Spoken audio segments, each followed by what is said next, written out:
Good morning friends. তো বাজে এখন 11টা বেজে গেছে।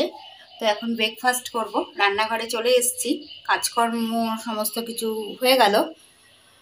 অনেক কাজ করেছি সকাল থেকে, আর ভালো লাগছে না। খিদে পেয়েছিল, খিদে পেতে পেতে কাজ করতে করতে খিদেটা মরে গেছে। এখন আমি চা খাবো। চা করলাম দুধ চা, এই দেখো দুধ চা করেছি। আর পাস্তাটা গরম করছি, গরম হয়ে গেছে মোটামুটি, ফ্রিজে ছিল কালকের পাস্তা, এটা এখন খাবো। পরোটা হয়েছে, পরোটা আছে, নিরামিষ এঁচুড়ের তরকারি আছে। আজকে তো মঙ্গলবার, পাস্তাও নিরামিষ কিন্তু। তো পরোটা আজকে আর খাবো না, এই পাস্তাটা খেলেই আমার পেটটা ভরে যাবে, এখন আর খাবো না। চাটা খেলেই আমি মানে একটু ঠিক হয়ে যাব, মানে এনার্জিটা পেয়ে যাব, তারপরে পাস্তাটা খাবো।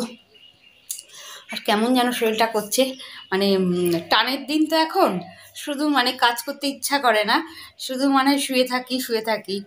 কিন্তু কাজ তো করতেই হবে। সকাল থেকে যা যা কাজ সমস্ত কিছু সারলাম, এখন একটু ফ্রি হব কি জানি না, নয়তো সেলাইয়ে বসে পড়বো। কিন্তু আমার বাজারে যাওয়া খুব দরকার ছিল, মানে বড় বাজারে আমার সেলাইয়ের জিনিস, দেখি যেতে পারি কি না। ইচ্ছা হলে যাব, তা না হলে আর যাবো না। ইচ্ছা যদিও নেই, দেখি এখন কি করি। তবে আমি এখন খেয়ে নিই, তাড়াতাড়ি খেয়ে নিই, কারণ 11টা বেজে গেছে।